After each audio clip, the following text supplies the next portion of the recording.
The quiet peace of a suburban afternoon was shattered when strangers in crisp polo shirts marched up our driveway, demanding compliance with rules we'd never heard of. My wife stood her ground, but the so-called enforcers pushed too far, flashing fake badges and threats. They thought they'd intimidated the wrong family. What they didn't know was that her husband was a Navy SEAL. The neighborhood had a rhythm all its own, a steady hum of suburban peace that made every day feel predictable and reassuring.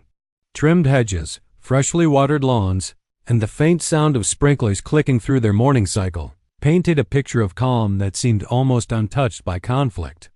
It was the kind of place where children left their bicycles in driveways overnight and elderly couples waved at passing cars from their porches. To anyone on the outside, it looked like a neighborhood without flaws, a carefully maintained slice of tranquility. It was in this setting that my wife stood on the front porch, enjoying a brief pause in her afternoon routine. She had been watering the flower beds, taking pride in the blooms that lined the walkway in a burst of color. The sun was soft against her skin, a light breeze carrying the scent of cut grass. It was a moment she cherished, the kind of stillness that made her feel rooted in the home we had worked so hard to build together. But peace has a way of attracting disturbances. And that day the calm was broken not by the laughter of children or the barking of a distant dog, but by the slow, deliberate crunch of gravel under unfamiliar shoes. Two men approached, their posture stiff, their pace purposeful, as though they owned the ground they walked on. They weren't neighbors, at least not faces she recognized. Both wore matching polo shirts tucked neatly into pressed khakis, the sort of attire that seemed more like a uniform than casual clothing. They carried clipboards, thick folders tucked under one arm, and wore expressions that suggested they were already disappointed in what they were about to see. One of them, a tall, broad-shouldered figure with a receding hairline, spoke first as he neared the porch. His voice was clipped, rehearsed, and condescending. "Ma'am, we're with the Neighborhood Association Enforcement Team. We need to have a word with you about some serious violations." The words hit with an authority that didn't feel earned. My wife blinked in surprise, momentarily unsure how to respond. There had never been talk of enforcement officers in our neighborhood, and HOA existed. Yes, but it was small, loosely organized, and rarely more than a collection of newsletters and potluck announcements. And yet here were two men, standing with the posture of authority figures, delivering accusations as though they held the law in their hands. She placed the garden hose down carefully, water pooling in the soil beside her flowers, and stepped forward. "I'm sorry, violations. Could you explain what you mean?" The second man, shorter and wiry with a sharp jawline, flipped open his clipboard as though consulting notes. "Yes, ma'am. Your lawn height exceeds regulation standards. Grass must be maintained under 4 inches. Additionally, your vehicle was parked on the street for longer than the permitted window last week. That constitutes 2 separate violations, both subject to fines." The words rolled off his tongue with such practiced ease that for a moment they almost sounded legitimate. Almost. My wife's brows furrowed. She knew the HOA guidelines, as minimal as they were, and nowhere had she ever read about grass length or parking restrictions. She took a breath, trying to remain polite. Confrontation was not in her nature. "I wasn't aware of any such rules. Could you show me where that's written? Perhaps in the community bylaws?" The tall one smirked, shifting his clipboard against his chest. "You'll find it all in the updated compliance documents. They were mailed out to every resident.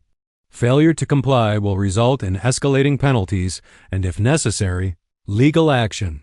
It was said with the kind of certainty that expected no challenge. But there was something in his tone, something oily and overconfident, that set off a quiet alarm in her mind. She searched their faces for recognition, some clue that they were truly connected to the association, but came up empty. Their badges' laminated cards clipped to their belts looked cheaply made, the kind you might print from an office supply store. Still, she hesitated. A part of her wanted to dismiss them outright, to send them off the property with no further explanation. Yet another part, wary, wondered what trouble it might bring if she refused to listen. She folded her arms lightly, trying to keep her composure. "I'll have to look into this. I'm not sure I've received those documents." The wiry one leaned forward slightly, his tone tightening. "It's your responsibility to stay informed. Ignorance doesn't excuse non-compliance." The words stung. not because they carried truth, but because they were spoken with such brazen arrogance. My wife's fingers curled against her side, but she swallowed her irritation. She reminded herself that she was alone on the porch, her husband not yet home, and two men standing before her with claims she couldn't quite disprove in the moment. Neighbors across the street had begun to take notice. Curtains shifted, blinds twitched, and the faint silhouettes of faces lingered in windows. No one stepped outside. No one intervened. The tension between her and the supposed enforcers grew heavier, pressing down on the air until even the chirp of birds seemed to fade. The taller man scribbled something onto his clipboard, the pen scratching against paper with deliberate exaggeration. "We'll be back to follow up. If these violations aren't addressed, the fines will increase. Consider this your final warning. Final warning." The phrase lingered in the air, heavy with implication. The men turned without waiting for her response, their steps sharp and synchronized as they retreated down the driveway. They climbed into a dark SUV parked by the curb, the engine roaring to life with unnecessary force. The vehicle lingered for a moment, idling, before pulling away with a slow crawl, as if ensuring its presence was firmly imprinted in the neighborhood's memory. My wife stood frozen on the porch, her heart beating just a little faster than before. She couldn't shake the sense that something about them had been terribly wrong. The cheap badges, the overly rehearsed accusations, the hollow threat of final warnings, it didn't align with the small, neighborly HOA she knew. As the SUV disappeared around the corner, the stillness returned to the street, but it no longer felt peaceful. The breeze that moments ago had been refreshing now carried a chill. She bent to turn off the hose, her hand trembling just slightly, and glanced once more toward the road where they had vanished. Something wasn't right. She knew it in her bones. And though she forced herself back into the rhythm of her day, tending to flowers and tidying the porch, unease shadowed her every step. It was the kind of feeling you couldn't quite name but couldn't ignore, the quiet tension that suggested this was only the beginning. The day after the first encounter began like any other, the kind of morning where the world seemed to conspire to make you forget your troubles. The sun rose high and golden, children laughed on the sidewalks as they pedaled their bikes to school, and the faint hum of lawnmowers carried through the air like background music to suburban life. For a brief stretch of time, my wife allowed herself to believe that the strange incident on the porch had been nothing more than an unpleasant misunderstanding. Perhaps those men had been exaggerating. Perhaps they had the wrong address. But peace never lingers long when predators have marked their ground. By early afternoon, she heard it again, the slow roll of tires against the curb, the low purr of an engine stopping outside the house. She froze at the sound, her hand stilling above the sink as she washed the breakfast dishes. Glancing through the blinds, she saw the same dark SUV parked by the driveway. The two men stepped out with the same synchronized precision as before, their posture upright, their eyes already locked on the house. Her heart sank. They didn't hesitate this time. They marched up the driveway with the entitlement of men who believe they owned the street. My wife met them on the porch again, not because she wanted to, but because she refused to let them see fear in her retreat. The taller one didn't bother with pleasantries. His voice was sharper now, edged with hostility. "We told you yesterday. Violations must be corrected immediately. Your grass hasn't been cut. Your car is still parked where it shouldn't be. That's 2 days of known compliance." The wiry man flipped open his clipboard and shoved a thick stack of papers toward her. "Here are your fines. If you don't pay within 72 hours, the Community Standards Board will escalate this matter to legal enforcement." She stared at the papers without taking them. The pages were filled with bold lettering, seals that looked official at first glance but grew suspicious under closer inspection. The fonts were inconsistent, the formatting sloppy, and the so-called Community Standards Board bore no resemblance to the friendly, loosely organized HOA she knew. These weren't bylaws. They were threats dressed up in cheap ink. Her voice was steady, though her chest tightened with unease. "This isn't real. There's no Community Standards Board. Our HOA doesn't operate like this. I'm not paying anything until I speak to a real representative." The wiry one sneered, tilting his head as if mocking her defiance. "Careful, ma'am. Talking back won't do you any favors. Ignoring official directives can lead to liens against your property. You don't want to lose your home over grass and parking." Neighbors had begun to notice again. Curtains shifted, blinds quivered, and the faint outline of silhouettes filled windows up and down the street. Yet, as before, no one stepped outside. My wife felt their eyes on her, but also their silence, an entire neighborhood watching, unwilling to intervene. She stood on the porch like a lone figure in a spotlight, her every word hanging in the still afternoon air. The taller man stepped closer, his shoes grinding against the walkway. His height cast a shadow over her, his expression one of smug superiority. Listen, you might think this is a game, but these rules are here to protect property values. If you don't comply, your neighbors will blame you when this community goes downhill. Is that what you want? To be the one who ruins everything? The accusation burned, not because it was true, but because it was weaponized with precision.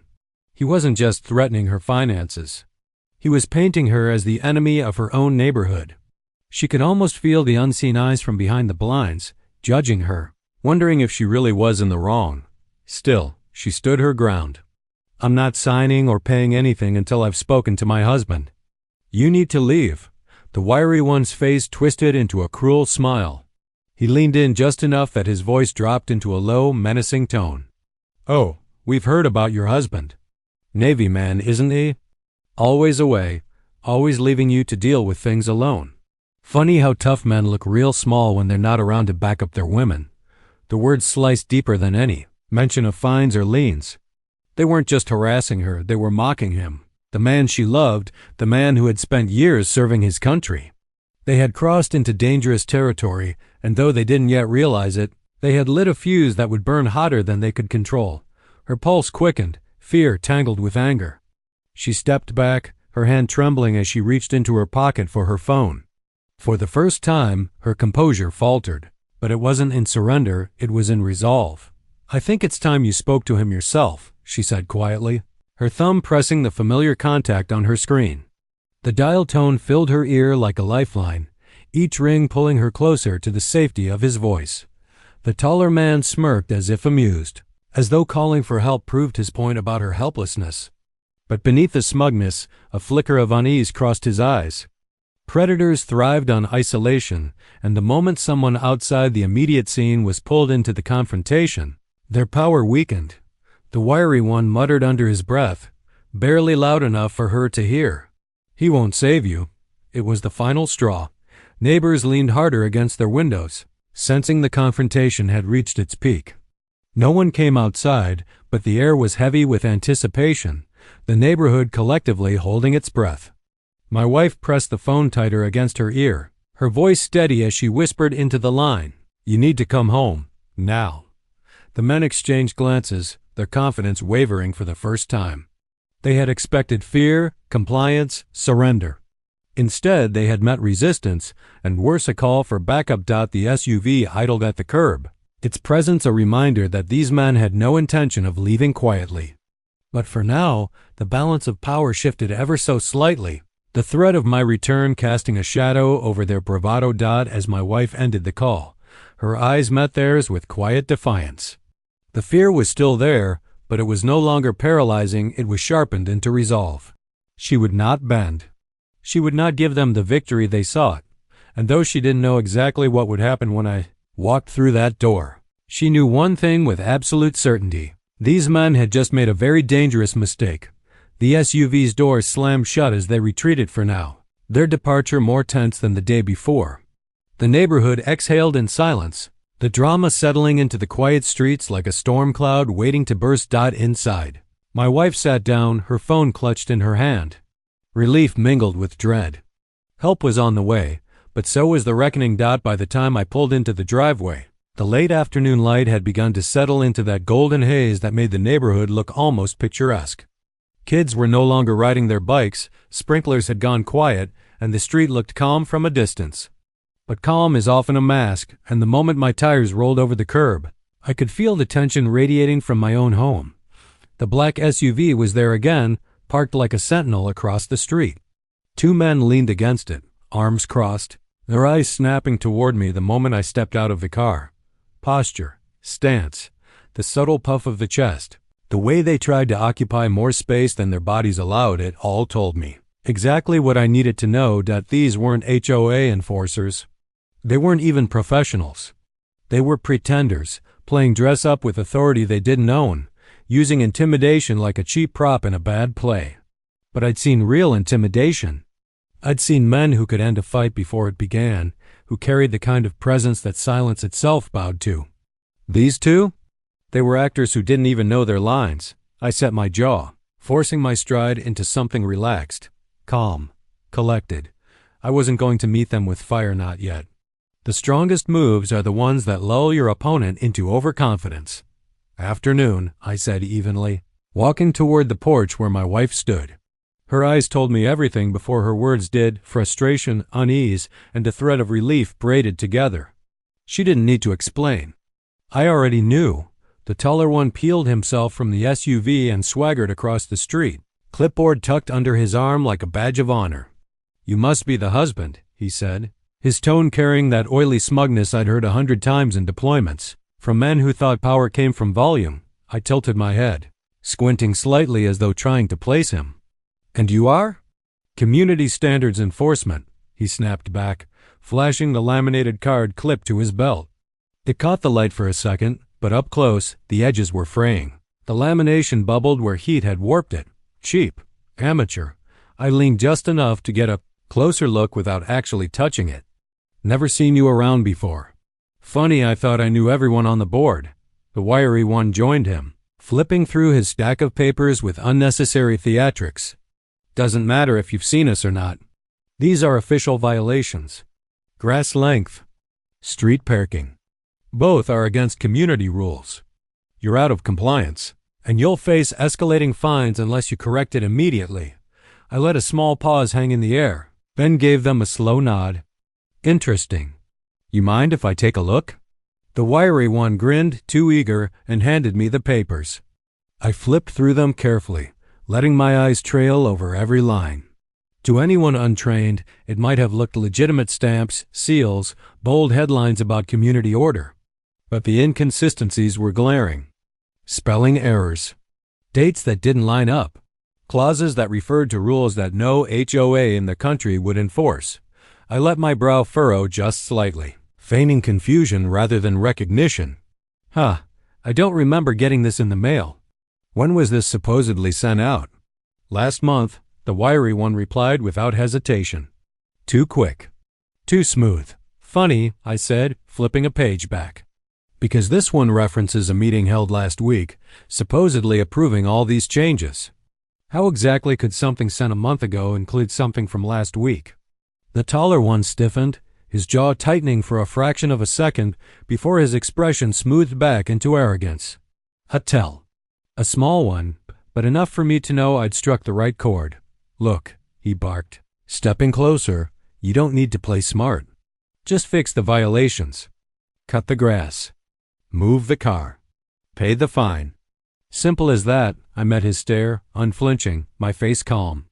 Inside, my instincts sharpened like a blade. Their act was falling apart, and they didn't even realize how much they were showing me with every word. I decided it was time to spring the first part of the trap. "All right," I said slowly, folding the papers and handing them back.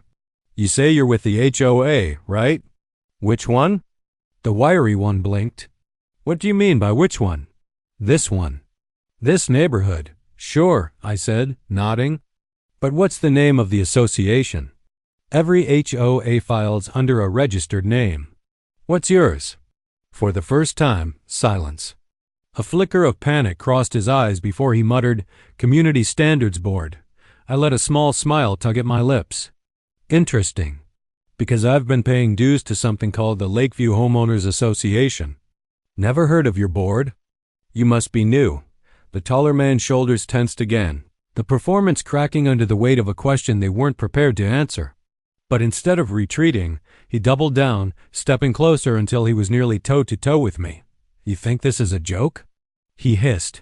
"We're not going away until you comply. You can either make this easy or—" I held up a hand, stopping him cold. My voice stayed calm, measured, but there was no mistaking the edge beneath it. I've dealt with men who knew how to intimidate. Men who carried authority you couldn't fake. You're not them. And I'm telling you right now, I know you're not HOA, not even close." The silence that followed was heavy, the kind that makes the air itself feel thicker. My wife stood rigid on the porch, neighbors lingering behind their blinds with bated breath. The two men exchanged a glance, the wiry one's bravado faltering for a moment, but the taller one's eyes hardened instead of softening. He leaned forward, his voice low and cold. "You don't know who you're dealing with." And with that, the standoff truly began. The air between us thickened, heavy with the weight of unsaid threats. The two men stood before me, clipboards hanging uselessly at their sides, their swagger wearing thin beneath the cracks of my questions. For a moment, no one spoke, the silence stretching into something taut and dangerous. My wife remained on the porch, her hand clenched around the railing, her face pale but unyielding. Behind the curtains of nearby homes, shadows lingered. Neighbors pressed close to their windows, sensing that something was unraveling on our lawn. I broke the silence first, my tone calm but cutting. "All right. Enough games. You say you're with the HOA. Fine. Show me your ID. Show me the official paperwork, not these cheap photocopies. I want to see real credentials." The taller one bristled, his jaw clenching as he straightened to his full height. "We don't need to prove anything to you. You're in violation, and that's all that matters." I took a slow step forward, narrowing the gap between us. "That's where you're wrong. Real authority comes with accountability, and you can't stand on my property barking orders unless you can back them up with something real. So either you show me credentials, or you walk away right now." The wiry one shifted uneasily, his grip tightening on the clipboard. His eyes flicked toward the SUV across the street, as if looking for an escape or reinforcements that weren't there. But the taller man refused to budge, his arrogance hardening into aggression. "You think you're in charge here?" he snapped, pointing a finger toward my chest. "You're not. Your wife's already been warned, and now it's you standing in the way. That's not going to end well." The finger jabbed too close, and for the first time, he moved as if to step past me toward the porch where my wife stood.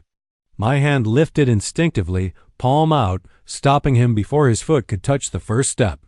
My voice remained steady, but there was no mistaking the change in tone, a shift from polite calm to the steel edge of command. "You don't go near her." The words hung in the air like a drawn blade. My training wasn't something I flaunted, but years of discipline, of commanding silence and respect in far harsher places than this, had a way of slipping into my posture, my voice, my very presence. He felt it. I could see it in the hesitation of his movement, the flicker in his eyes.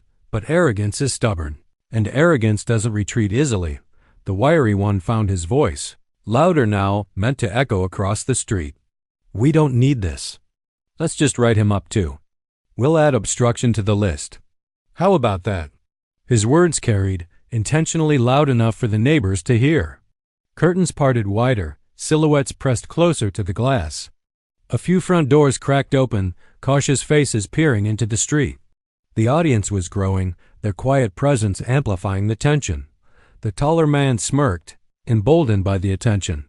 He stepped forward again, his shoulders squared, trying to loom over me. "See? They're all watching. Do you really want to be the one who refuses the rules in front of everyone? You'll lose this neighborhood faster than you think." I didn't move, didn't flinch. Instead, I straightened my stance, planting my feet the way I had on countless hostile grounds overseas. My voice dropped lower, quieter, but every syllable carried weight. "You've made two mistakes. First, you came to my home pretending to be something you're not. Second, you thought intimidation would work here. I suggest you think very carefully before making a third." The wiry one barked out a laugh, forced and brittle. "What are you gonna do, tough guy? You think just because you've got that Navy attitude, we're scared? You're in suburbia now. Nobody cares about your training here." I let him talk, let the words hang in the air. I didn't need to answer with threats. Instead, I took a single step closer, my presence crowding the taller man's space until he was forced to tilt his chin upward to meet my eyes. Years of discipline pulsed through me, the kind of control that didn't need raised voices or flailing gestures. I spoke evenly, almost softly, but with the unmistakable ring of command. "Try me." It wasn't a shout. It wasn't even a challenge. It was a promise. The taller man's nostrils flared, his fists tightening at his sides. His bravado demanded he prove himself, especially with neighbors gathering to watch.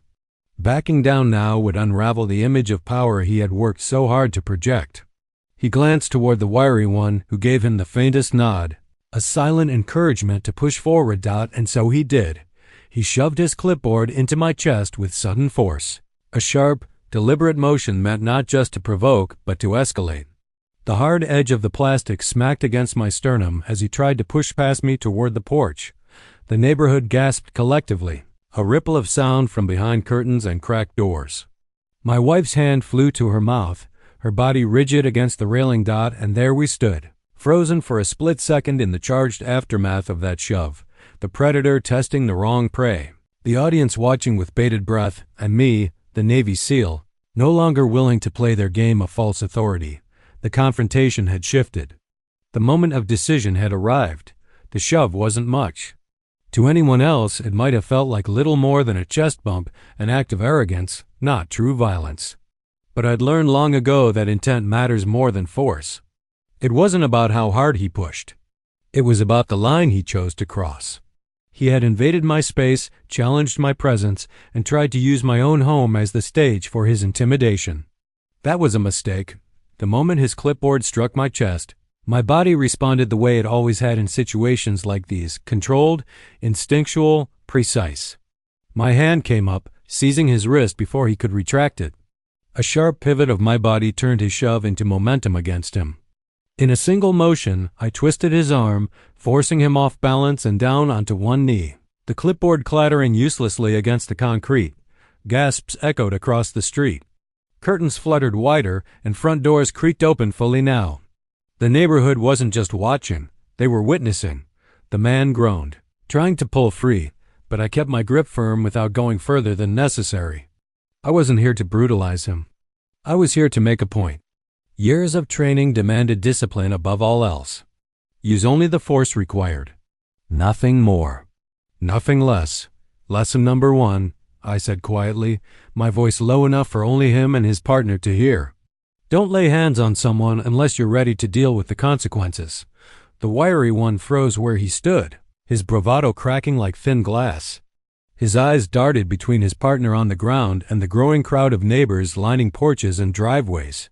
The mask of authority he had worn for days was gone now, replaced by the raw look of a man caught in a lie too big to sustain. But panic drives poor decisions. He fumbled at his belt, yanking his phone free with shaky hands. His thumb tapped frantically across the screen as he muttered under his breath. "Backup. We need backup," she said Caliph. I released the taller man with a shove that sent him staggering backward, then turned on the wiry one before he could finish his call. In 2 strides, I closed the distance, my hand snapping forward to pluck the phone from his grip. He tried to resist, but I had already disarmed men with real weapons. Taking a phone from nervous fingers was child's play. The screen was still lit when I caught it, the text thread open. At the top, a contact name glared in bold letters, HOA Prez. I scrolled quickly, my eyes narrowing as the truth unfolded in jagged bubbles of text. Messages filled the screen. Make sure she cracks. Don't let up. Hit them with parking and lawn. Neighbors will side with us. If the husband shows, stall him. We'll handle it. I raised the phone high enough for my wife and the gathering neighbors to see. My voice carried now, no longer just a quiet exchange on the porch, but a declaration for the entire block. You see this? I said, my tone sharp as steel. These men aren't with the HOA. They're puppets. And the one pulling the strings calls herself the HOA president. A ripple of murmurs swept through the crowd. Faces that had been passive now twisted with recognition, some with outrage. The name didn't need to be spoken aloud. Everyone knew who it pointed to. The taller man scrambled to his feet, his face flushed red, not with shame but with the fury of being exposed. That phone's private property. You have no right? No right? I cut him off, locking eyes with him. You showed up at my house. You threatened my wife. You shoved me on my own porch. And now I've got proof you're working under orders. So don't talk to me about rights. Talk to me about lies. The wiry one's breathing quickened, his composure crumbling. His hands fluttered helplessly at his sides, his voice dropping to a mutter. She said this would work. She said nobody would question it. The taller one hissed at him to shut up, but it was too late. The words carried, and the neighbors heard. Gasps broke out again, sharper this time, as the reality sank in. I turned, holding the phone out toward the crowd. This isn't about lawns or cars. This isn't about community rules. This is a setup, organized, targeted. For the first time, the silent observers began to shift forward, some stepping out from their driveways, others murmuring in anger. The fake enforcers had thrived on secrecy, on quiet intimidation. But now the light was on them, and the shadows they'd hidden in were gone. The taller man puffed out his chest, trying to regain what little authority he had left. You think you figured it all out? You don't know who you're dealing with. I leveled my gaze at him, unflinching. No, I know exactly who I'm dealing with. You're not enforcers. You're errand boys. And the person behind this isn't some faceless board, it's someone right here, living among us. The crowd hushed, leaning closer, waiting for me to name the mastermind. The wiry one bit his lip, sweat trickling down his temple. The taller one's fists clenched, rage seething beneath his skin. I lowered the phone slowly, my voice firm and deliberate. We're not dealing with random fakes. This is an organized setup. And it ends tonight. The taller man stepped forward again, fury burning in his eyes. His hand twitched, his body leaning as if ready to make another reckless move. The crowd tensed. My wife gripped the railing tighter. The confrontation wasn't over. In fact, it had just reached the point of no return. The air had shifted. What began as a staged display of authority by two impostors had unraveled into a spectacle, one that the entire block now witnessed. The enforcers stood defeated in posture but not yet in spirit, their lies stripped bare under the glare of dozens of neighborly eyes. For a moment, silence hung over the cul-de-sac, broken only by the faint buzz of cicadas in the late evening heat. Then, like a storm front breaking over the horizon, she arrived. A sharp slam of car doors echoed, and heels clicked against the pavement with a practiced fury. Heads turned and whispers rippled through the crowd as the figure emerged. Clad in a blindingly bright suit electric blue, its edges sharp as a blade, Karen made her entrance. Her hair was lacquered into a stiff blonde helmet, her oversized sunglasses perched on her nose despite the fading daylight. She radiated indignation, her mouth already curled into a scowl before she even spoke. "What," she screeched, "is going on here?" Her voice carried like a drill sergeant's, pitched high enough to cut through the murmurs. She stormed down the sidewalk, her bag clutched tight under one arm, pointing with the other at me, at my wife, and then at the humiliated men still standing awkwardly in our driveway. "I gave you one simple task." She snapped at them, her words like whiplashes. "Handle the violations." "And you couldn't even manage that?" Gasps from the neighbors spread as the mask finally cracked. Karen hadn't come to deny the connection, she came to control it. Her arrogance was so entrenched, she didn't even realize her confession was unraveling everything. I stepped forward, holding the confiscated phone aloft like evidence in a courtroom. "So you admit it. You're the one behind this circus."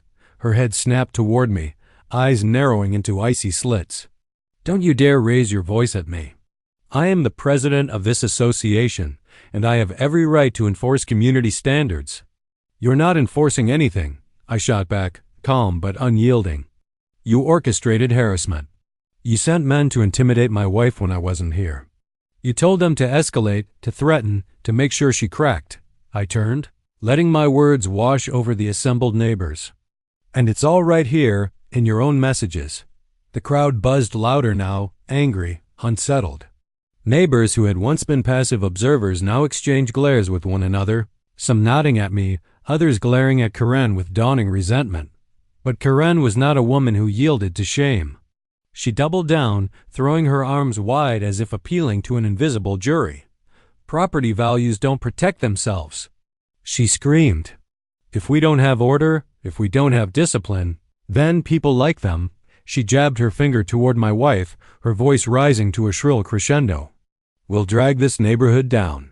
Parking where they please, letting lawns grow wild, ignoring the rules everyone else follows." My wife flinched at the venom in her words, but I steadied her with a glance. The venom wasn't true, it was desperation. "Listen to yourselves," I said, turning deliberately toward the neighbors. "This isn't about grass, or cars, or rules. This is about control. She doesn't care about this community. She only cares about power. I held up the phone again, its screen still glowing faintly. And she was willing to lie, to manipulate, and to endanger families to get it. The murmurs grew into something sharper. One man from across the street shouted, "Is that true, Karen?" Another woman, clutching her child close, whispered harshly, "We never agreed to this." But Karen only grew louder, her voice desperate, brittle at the edges. "You're all blind. He's twisting everything. He's dangerous, don't you see it? A violent man, trained to hurt people, standing here pretending to be your savior." She spun, her eyes wild, searching for anyone to back her up. For the first time, no one did. I took a slow step forward, my tone steady but commanding.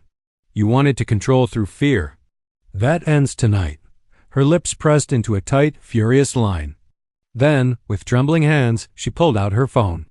Her thumb moved with practiced speed, her voice rising again. "Fine," she screeched. "If none of you will stand with me, then I'll bring in people who will. You want to play this game? You'll see how serious it gets when the police arrive."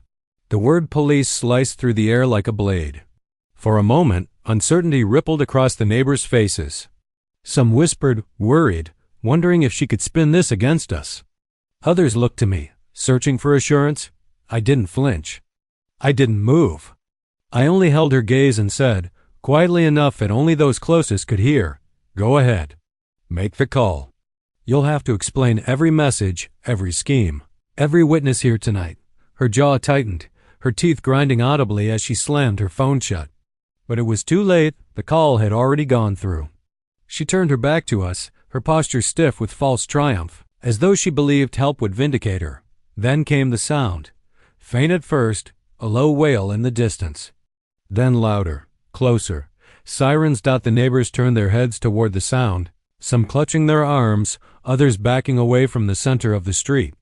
Karen straightened, her chest puffed, her face glowing with smug satisfaction. "Yes," she said, her voice dripping with malice. "Now you'll see what happens when you cross me." But as the sirens closed in, no one knew the answer to the question hanging heavy in the night air: who exactly had Karen called? The wail of the sirens grew louder, swelling through the streets until red and blue lights bathed the cul-de-sac in pulsing flashes. Engines rumbled, radios crackled, and then 2 patrol cars swung into the neighborhood, screeching to a halt at the curb. For a long, tense moment, no one moved. Karen stood at the front of the crowd, her arms folded smugly across her chest, as if she were a queen who had summoned her knights to restore order. The 2 fake enforcers shifted nervously on their feet, no longer so eager to play their roles under the glare of real authority. The officers stepped out with measured caution, scanning the scene, the gathering of neighbors. The 2 jittery men, Karen's defiant stance, my wife standing close at my side. Their eyes settled on me last, then flicked to the phone still in my hand. "What's going on here?" the senior officer asked, his voice calm but commanding. Before I could speak, Karen surged forward, her words tumbling out like gunfire. "Finally. Officers, thank goodness you're here. This man," she pointed a shaking finger at me, "has been assaulting people, threatening community enforcers, and disturbing the peace. Arrest him immediately." The neighbors erupted in murmurs of disbelief, but Karen pressed on, her voice shrill with manufactured indignation. "He's dangerous. You have to remove him before someone gets hurt." The officer held up a hand, silencing her tirade. His gaze flicked from her bright suit to the trembling men beside her, then back to me. "Sir, do you want to explain your side?" I nodded, stepping forward with steady control. "Of course, officer. And I'll let the facts speak for themselves." I handed him the confiscated phone, its screen already open to the incriminating text messages. "These 2 men aren't HOA officials. They're impostors. They came to my house twice, harassed my wife, threatened her, and tried to intimidate us with fake paperwork. And all of it traces back to her." I nodded toward Karen, who stiffened, her mouth falling open in outrage. "That's absurd," she shrieked. "Lies. He's fabricating all of this," but the officer was already scrolling, his expression hardening with every message he read. The wiry enforcer shifted on his heels, wringing his hands, while the taller one tried to stare anywhere but at the screen. Another officer stepped aside to question the neighbors, and one by one, the voices that had stayed silent for so long began to speak. I saw them harassing his wife, one neighbor admitted, his voice trembling. They were yelling at her, calling her names, another added. They said they'd fine her thousands of dollars, but it didn't sound real, came a third voice. The crowd's testimony rolled forward like a tide, each account reinforcing the truth. Karen's expression faltered with every passing word, her once smug mask now cracking under the weight of collective truth. The officer finally closed the phone, his gaze sharp as he turned to the fake enforcers. "You two hands where I can see them, now." The men hesitated, then reluctantly complied, their shoulders sagging as the reality of their downfall settled in. Cuffs clicked, and the crowd gasped as the impostors were led toward the patrol car. Karen lunged forward. "No, they were working under my authority." "You can't," but the officer cut her off. "Authority? Ma'am, based on what I'm seeing here, you don't have any legitimate position. You've impersonated an HOA, instructed others to harass residents, and attempted to defraud your neighbors." His tone grew sharper. "That's fraud. That's harassment. And that's conspiracy." The words hung heavy in the humid night air. Karen's face turned crimson, her chest heaving with indignation. "You can't charge me. I was protecting this neighborhood. I was doing what nobody else dared to do." But the neighbors weren't with her anymore.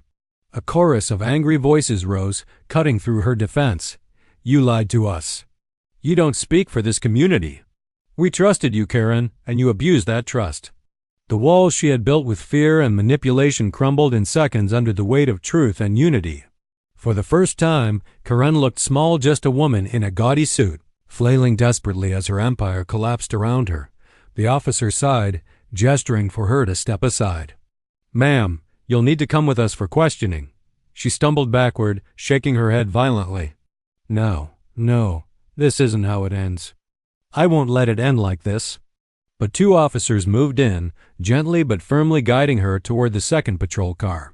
Her protests faded into incoherent screams as the door shut, muffling her voice into nothing more than a faint echo against the glass.